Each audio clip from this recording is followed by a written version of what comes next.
Salut tout le monde, j'espère que vous allez bien. On se retrouve aujourd'hui pour débriefer le match de l'équipe de France face à la Bulgarie qui s'est soldé par un score de 3-0 en faveur de l'équipe de France. Comme à chaque vidéo, avant de commencer le débrief en profondeur, je vais d'abord répondre à la question de la précédente vidéo. On appelle l'équipe du Mali les Aigles. Pour aujourd'hui, la question ce sera qui détient le record du nombre de buts en équipe de France, question un peu facile à l'image du match d'aujourd'hui. Bref, je démarre le débrief avec la composition d'équipe. On attaque le trio magique que l'on risque de voir à l'Euro, Benzema, Mbappé et Griezmann. Pareil en défense, Pavard, Hernandez, Kimpembe et Varane, c'est au milieu de terrain qu'il y a un doute entre Tolisso et Rabiot. Aucun doute pour la présence de Pogba à l'Euro et celle de Kanté qui aura disputé qu'un seul match de préparation. Donc avec cette composition qui sera quasiment, voire la même que lors du match face à l'Allemagne, on s'attendait à ce que les Bleus dominent le match, au niveau du jeu et au niveau du score. Au final, on a eu les deux mais pas tout à fait de la façon dont on l'imaginait. Le match débute avec une domination totale des Français, qui ont eu beaucoup de mal à concrétiser leurs occasions.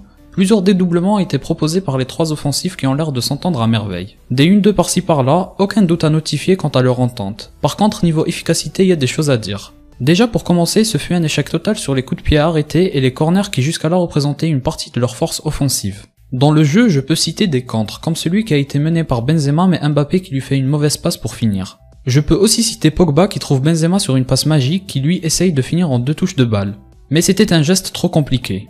Bref, pas mal de ratés et de manque de précision sur les derniers gestes, jusqu'à ce que Griezmann ouvre le score vers la 30e minute. Très beau but de sa part, il réalise un retourné magnifique. Il a été très réactif et a pris sa décision rapidement, il a eu une part de chance qui fait qu'elle soit déviée par le défenseur, mais en tout cas rien à dire, c'était parfait comme geste.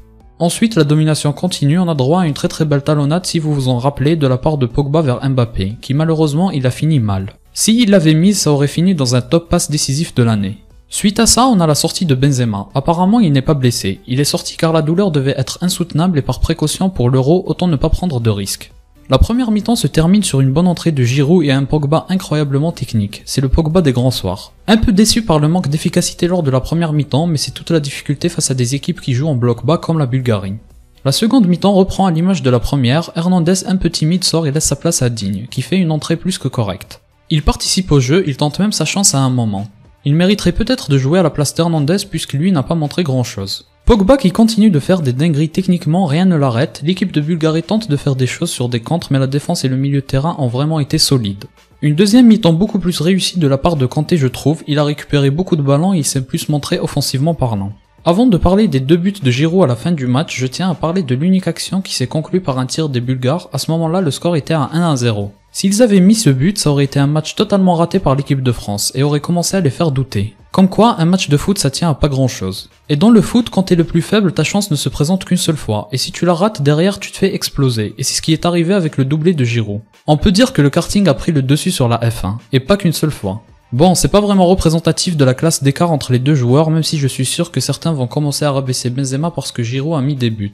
Ça n'a pas de sens, il faut pas raisonner comme ça. Ces 2 buts prouvent simplement que Giroud est vraiment un bon joueur qui sait saisir sa chance. Et là, il a prouvé à Deschamps que si jamais ça ne va pas sur un match, il peut le faire rentrer et peut lui apporter beaucoup de bien. J'en profite pour parler de Lemar et Ben Yedder qui ont été juste techniquement plus précis sur le dernier geste contrairement à certains qui ont été titulaires, et bravo à eux pour ça. Légèrement déçu par Dembélé mais il n'a eu que peu de temps pour montrer des choses et ça doit être vraiment compliqué. J'aurais aimé que Coman participe aussi, j'ai aimé son premier match mais bon on respecte les choix du sélectionneur. Au final il aura donné leur chance à pas mal de joueurs et c'est vraiment bien pour les tenir prêts pour l'Euro. Comme on l'a vu avec Benzema, n'importe quel joueur peut devoir laisser sa place en cours de match, et il faut être prêt quand cela arrive. Exactement comme Giroud. Voilà pour le déroulement du match, je vais donner quelques statistiques pour illustrer tout ce que j'ai raconté jusqu'à là. 26 tirs pour la France contre seulement 1 pour la Bulgarie. Ça prouve la domination d'un côté et le manque de réalisme de l'autre. 11 corners pour la France et pas mal de coups francs mais je n'ai le souvenir d'aucun qui a été dangereux. Pour moi c'est une amélioration à mettre en place absolument pour aller encore plus loin dans l'Euro, voire le remporter. Pour finir, voilà ce qu'il faut retenir. Les 2 buts de Giroud qui lui permettent de rattraper petit à petit le record du nombre de buts, il ne lui manque plus que 5 pour l'atteindre. La blessure potentielle de Benzema même si les premières infos estiment que non.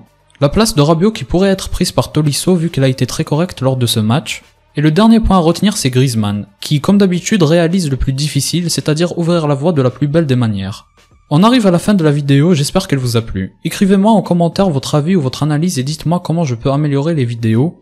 Les Bleus auront réussi leurs 2 matchs de préparation, ils n'ont plus qu'à prouver pendant l'Euro. On se quitte sur ça, portez-vous bien et à la prochaine.